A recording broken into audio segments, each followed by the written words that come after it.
الحمدللہ وقفا والصلاة والسلام علی سید الانبیاء اما بعد اعوذ باللہ السمیع العلیم من الشیطان الرجیم بسم اللہ الرحمن الرحیم وَاتْلُ مَا أُوحِيَ إِلَيْكَ مِنْ كِتَابِ رَبِّكَ لَا مُبَدِّلَ لِكَلِمَاتِهِ وَلَنْ تَجِدَ مِنْ دُونِهِ مُلْتَحَدًا وَاتْلُ مَا أُوحِيَ إِلَيْكَ مِنْ كِتَابِ رَبِّكَ، اے نبی صلی اللہ علیہ وآلہ وسلم، جو تیرے رب کی طرف سے تجھ پر وحی نازل کی جاتی ہے اس کو پڑھو اور لوگوں کو سناؤ۔ لا مبدل لکلماتہ، اور اللہ تعالیٰ کے جو کلمات ہیں وہ تبدیل نہیں کیے جا سکتے۔ ولن تجد من دونہ ملتحدا، اور اللہ کے علاوہ آپ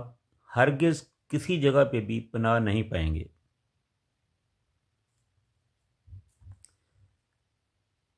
ہر طرح کی حمد و ثنا، تعریف و صفت، بڑائی، کبریائی اللہ تعالیٰ کی ذات کے لیے، جو سارے جہانوں کا خالق و مالک ہے، اور درود و سلام امام الانبیاء، حبیب خدا، شمس الضحیٰ، بدر الدجا، منبع رشد و خدا، امام الحرمین، خواجہ بدر و حنین، سید الثقلین، جد الحسن والحسین، حضرت محمد رسول اللہ صلی اللہ علیہ وآلہ وسلم کی ذات پہ، جن کو اللہ تعالیٰ نے تمام کائنات سے بہتر اور ساری کائنات کا امام بنایا، اور تمام پیغمبروں کا امام بنایا۔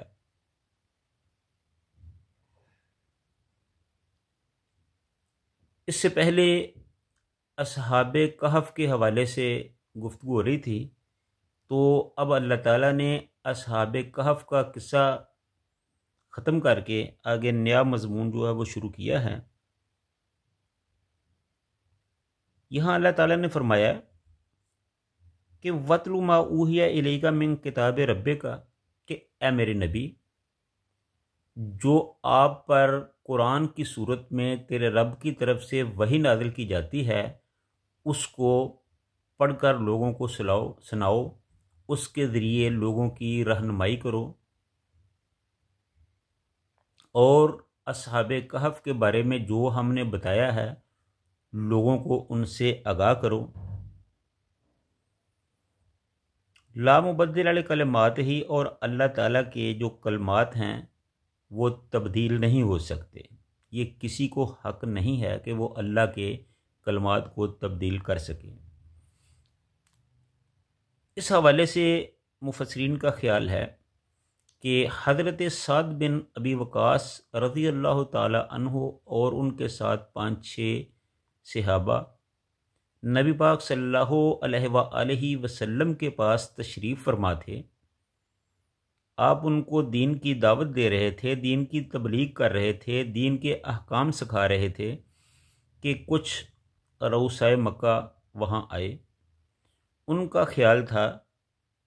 کہ ہم چونکہ رسول اللہ صلی اللہ علیہ وسلم کے ساتھ بیٹھ کر بات چیت کرنا چاہتے ہیں تو آپ صلی اللہ علیہ وسلم ان لوگوں سے الگ ہو جائیں، ان کو اپنی محفل سے اٹھا دیں۔ تو اللہ تعالیٰ نے فرمایا کہ اے میرے نبی صلی اللہ علیہ وآلہ وسلم، آپ اپنا کام جاری رکھیں، آپ لوگوں کو میرے دین کی دعوت دیں، اس قرآن کے ذریعے لوگوں کی رہنمائی کریں۔ یہ لوگ اگر آپ کے ساتھ بیٹھنا چاہتے ہیں تو ضرور بیٹھ جائیں، اگر نہیں بیٹھنا چاہتے تو نہ بیٹھیں۔ جو صحابہ آپ کے ساتھ بیٹھے ہیں آپ ان کو اپنے سے الگ نہ کریں۔ وہ دین کے معاملے میں تکلیفیں برداشت کرنے والے، صبر کرنے والے، اللہ کی رضا کی خاطر عبادت کرنے والے، دین کو قبول کرنے والے لوگ ہیں۔ اس لیے ان کو ان رؤسا کی خاطر پیچھے نہیں کرنا۔ ان کی موجودگی میں اگر وہ بیٹھتے ہیں تو بیٹھیں، اگر نہیں بیٹھنا چاہتے تو نہ بیٹھیں۔ لا مبدل لکلمات ہی، اس کا بھی کچھ پس منظر اس طرح ہے کہ ان رؤسا کا، ان مکے کے کفار کا، سرداروں کا، قریش کے مشرکین کا یہ خیال تھا کہ ہم نے چونکہ ایک جگہ پر ہی رہنا ہے، ایک جگہ پر ہی بیٹھنا ہے، ایک جگہ پر ہی وقت کو گزارنا ہے، اس لیے وہ رسول اللہ صلی اللہ علیہ وسلم کو مشورہ دے رہے تھے کہ آپ اپنی دعوت میں تھوڑی سی نرمی کریں، کبھی کبھی آپ ہماری بات مان لیا کریں اور اس طرح کبھی ہم آپ کی بات مان لیا کریں گے، کبھی آپ ہمارے جو بت ہیں ان کی پوجا کر لیا کریں، اسی طرح ہم کبھی کبھی آپ کے اللہ کی پوجا کر لیا کریں گے۔ تو یہ جو ان کے نظریات تھے، یہ ان کے مطالبات تھے، یا یہ ان کی گفتگو تھی، تو اللہ تعالیٰ نے یہ آیت نازل فرمائی اور فرمایا کہ لا مبدل لکلمات ہی، کہ اے نبی ان کے کہنے پر آپ نے کوئی نرمی نہیں کرنی، کوئی تبدیلی نہیں کرنی۔ اللہ کے جو کلمات ہیں وہ ناقابل تبدیل ہیں، وہ نہیں بدلے جا سکتے۔ اگر آپ کی سچی تعلیمات کے مطابق یہ لوگ آپ کو مانتے ہیں، ہمارے احکامات کو مانتے ہیں، تو بہت اچھی بات ہے، مان لیں۔ قرآنی احکام کو مانتے ہیں تو مان لیں، اسلام کو اختیار کرتے ہیں تو کر لیں، آپ کی محفل میں بیٹھتے ہیں تو بیٹھ جائیں۔ اگر وہ نہیں بیٹھنا چاہتے تو وہ ان کی مرضی ہے۔ اگر وہ اسلام کو قبول کرتے ہیں تو ان کا فائدہ ہے، اگر وہ اسلام کو قبول نہیں کرتے تو پھر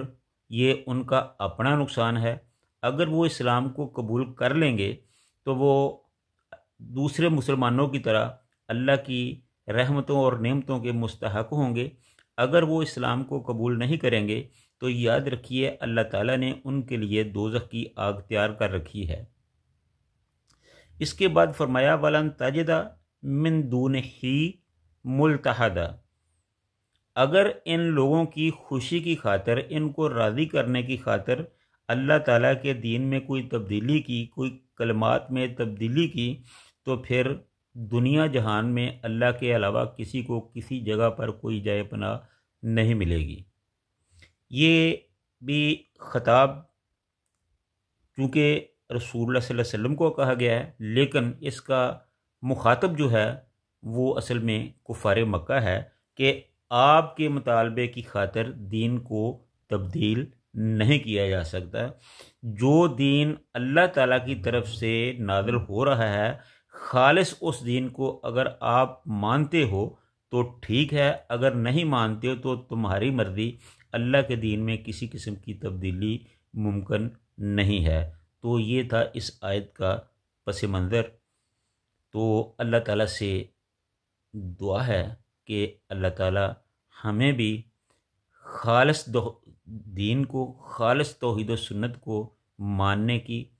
اس پر عمل کرنے کی اللہ تعالیٰ توفیق عطا فرمائے۔ وآخر دعوانا ان الحمد للہ رب العالمین۔